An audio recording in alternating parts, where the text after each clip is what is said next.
Danielson at the start of the Collision just decided, well, I'm going to fight everyone.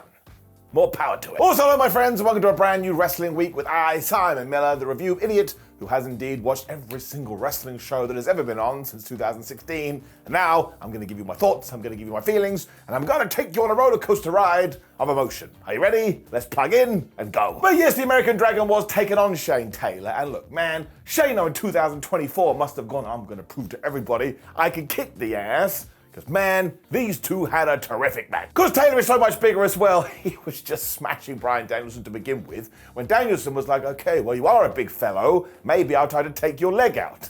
Shane was like, ain't nobody going after my walking device. And he gave him this chop in the corner, and I was like, man, I know you a big man, slapping man meat. Maybe that was just a bit too man-meaty. It meant Bryan had to go to the schoolyard, and he tripped over Taylor as he continued to try and go after the leg. But this is when Shane went nope, and he dropped a leg drop over Bryan Danielson, who was basically laying on the ring apron.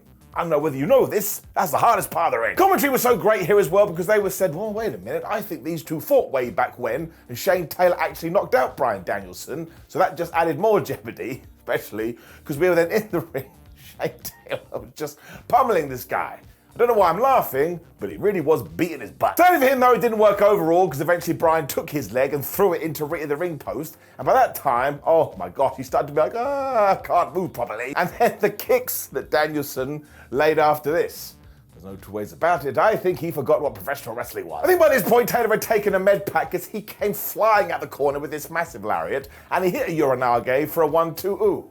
But let's be honest here, let's have a conversation. It's never going to happen. Instead, Bryan dodged the cannonball before he went boot crazy again when he hit the running knee and he got the 1-2-3. And as I always tell you, if the last line rhymes, it's got to be correct. So I just think Bryan Danielson wants to work with everybody before he does go into semi-retirement earlier in the year. And that basically set up what's next, because who walked down the aisle going, yo, bruv, it's me, bruv. It was Will Ospreay. Williams spoke about how respected Bryan was in the locker room and by the fans, but also on Dynamite he looked in his face, so now he's looking in his face, and really when we break it right down, you could be the GOAT, or I could be the GOAT, so let's get some animal action happening at the next damn pay-per-view. So I basically lost my mind here, because at AEW Dynasty, we are going to get this match, and I know some people are bleating on, meh, we could have put more story in here. What more story do you need? This guy thinks he's the best, and this guy thinks he's the best, so now that they have found themselves in the company, they're going to have a big old brawl to see who is actually the BOAT. I was like, man, I have no problem with this,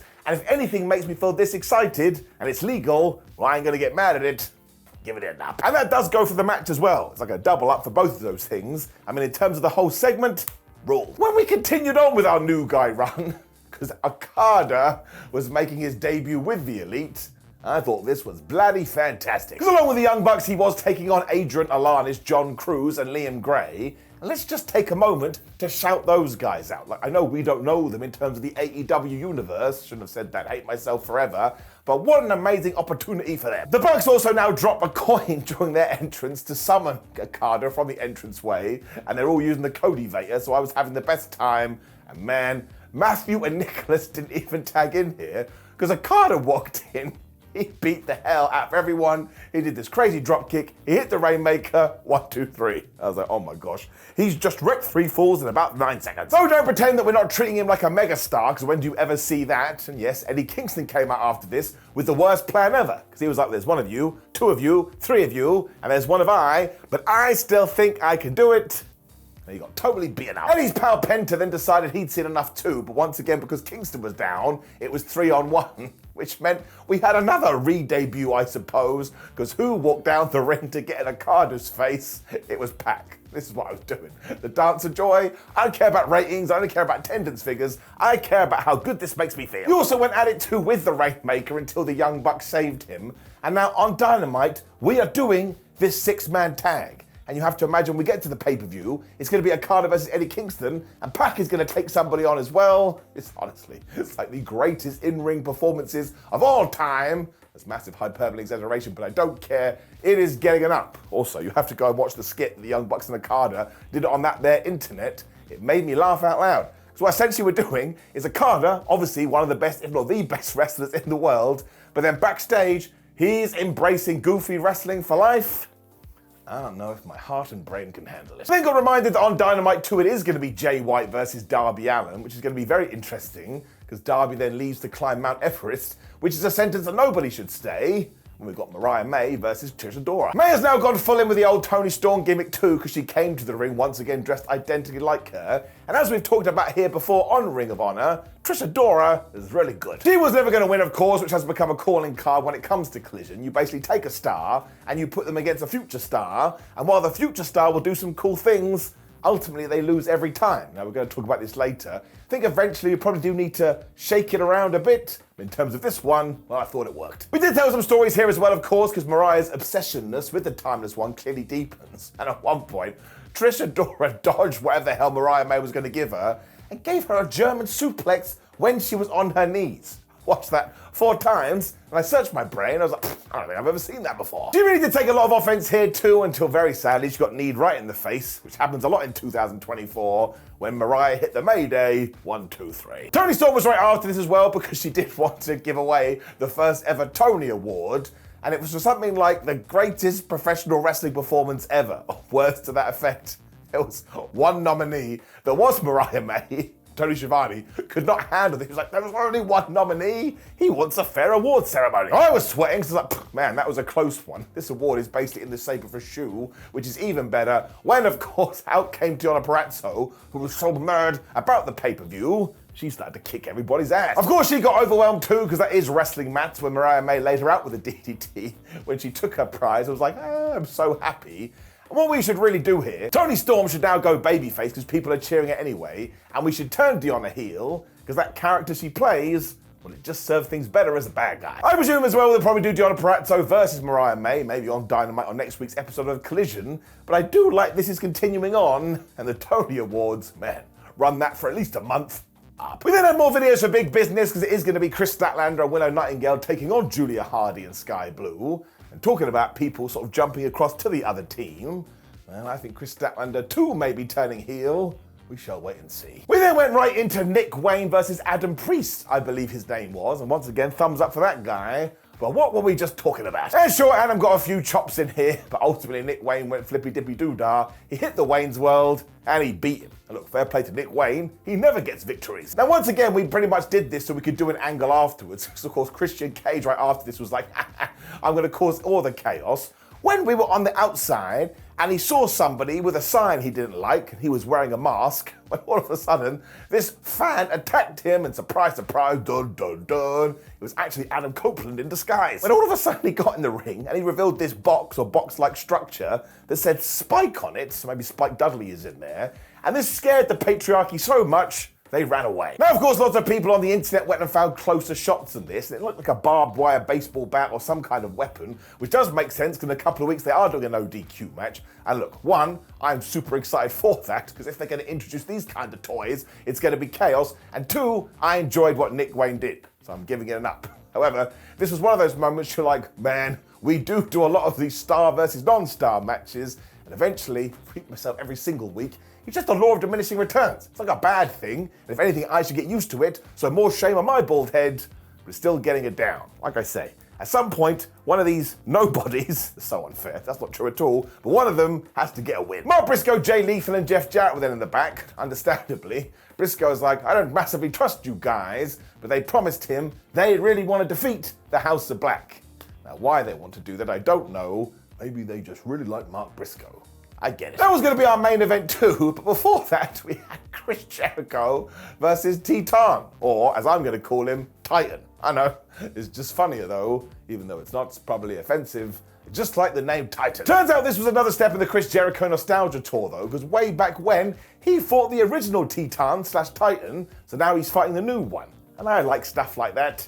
It's a full circle moment. Now, it was a little off at first, I give you that, but eventually they found their groove, and of course Titan was doing all of these dives, and he grabbed Chris, and he threw him into Simba the Steel Steps. Like, man, things are getting serious. Eventually Jericho got back into this because he hit a top rope bulldog when Titan did another dive, and I was like, well, man, I can tell you do wrestle in 2024. You really like dives. It wasn't massively working because Chris Jericho then came back with a backbreaker because he does not like backs.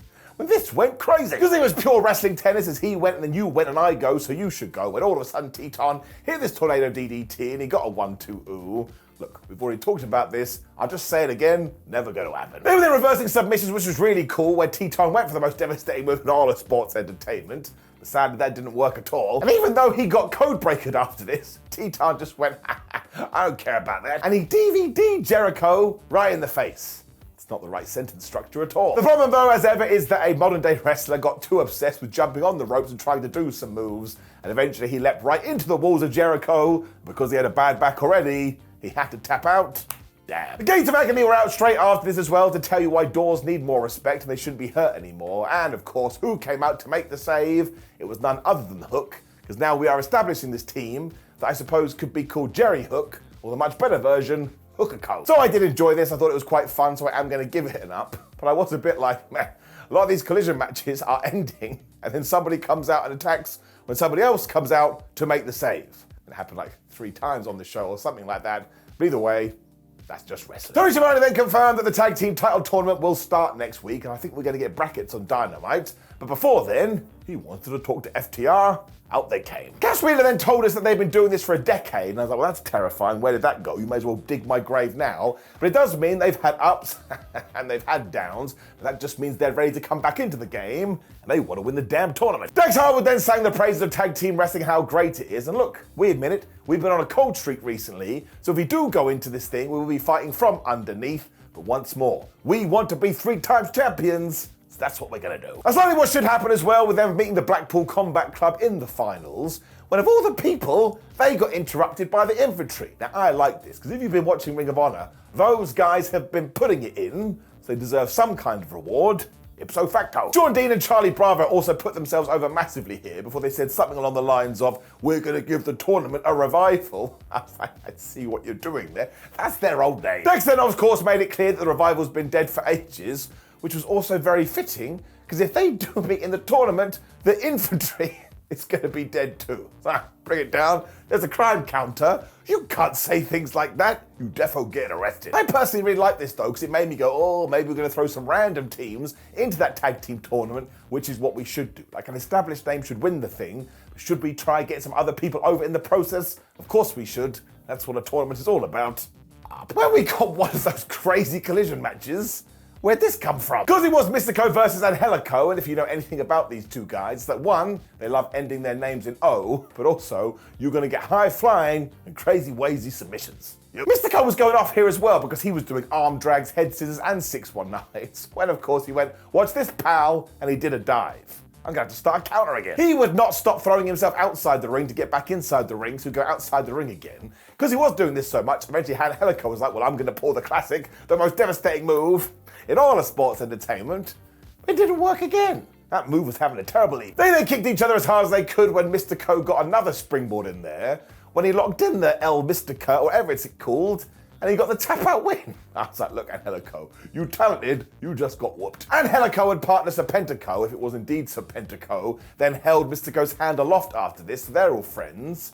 And it also felt like we were about to do something big with Mystico. Watch this space. But look, I'm not going to get over the stuff we already talked about. If you just want to sit down, have fun for 10 minutes, up. When we finished with the craziness. I do find it weird when people go, oh, I can't believe that AEW did this, because that's just become their calling card now. At any given moment, you could tune into a random TV show and someone's probably going to be doing a hardcore match. Because it was the House of Black taking on Mark Briscoe, Jeff Jarrett, and Jay Lethal. The whole time I was like, oh man, there's going to be fire in this match, given everything they have done. And yep, we got to the end and things were ablaze. As soon as the bell rang too, everybody went totally bonkers. And even though Brody King was going to try and smash Jay Lethal into Barry Barricade, he missed and he went flying into Baz instead. I was like, man, the one person more than anyone who was responsible for the downfall of Barry Barricade is Brody King. Lethal then teamed with Jeff to set up a table because they were going to do bad things when Malachi Black stopped them. Which when Brody King was like, right, I need revenge right now. And he just flattened Jay Lethal through this table. That guy's a monster. He also threw Briscoe through all of these chairs, which was a crazy spot when, yes, we started the teasing.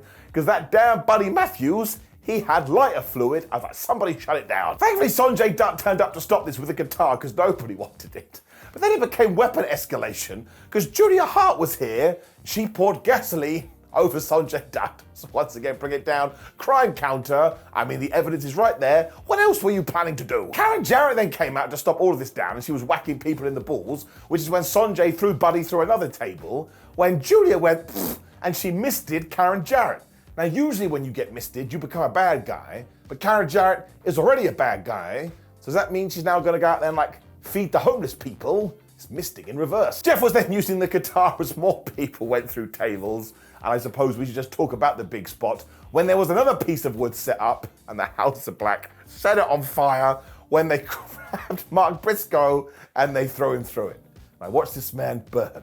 Watch this man burn on Collision. I started to freak out. And the actual best bit of this is that afterwards, Malachi just grabbed him, threw him in the ring, and he pinned him. And I was like, yes, that is what should happen. How are you going to get any worse than setting a man on fire? Get the 1, 2, 3, and they did. So as bad as this was, it was very good as well, and you couldn't take your eyes away from the screen. Honestly, Mark Briscoe, he will just do anything. Should probably find some time to watch this today, although be warned, because it is nuts up. Which brought us to the end of Collision, and I will tell you this, even though I've been a bit of a fuddy-duddy here and there, it was actually a very entertaining show. It was so damn easy to watch, and in terms of variety, well, that was all over the place. That's my favorite thing about professional wrestling. Up. Now, of course, please do click the video on the screen, which is ups and downs or smack and down, so you can get all my thoughts about professional wrestling. Who doesn't want that? Like the video, share the video, and subscribe. Leave a comment below and let me know what your thoughts about AEW Collision were. And otherwise, like I say, brand new wrestling week. We've got all of it to cover, so I'll see your faces through this screen very, very, very soon.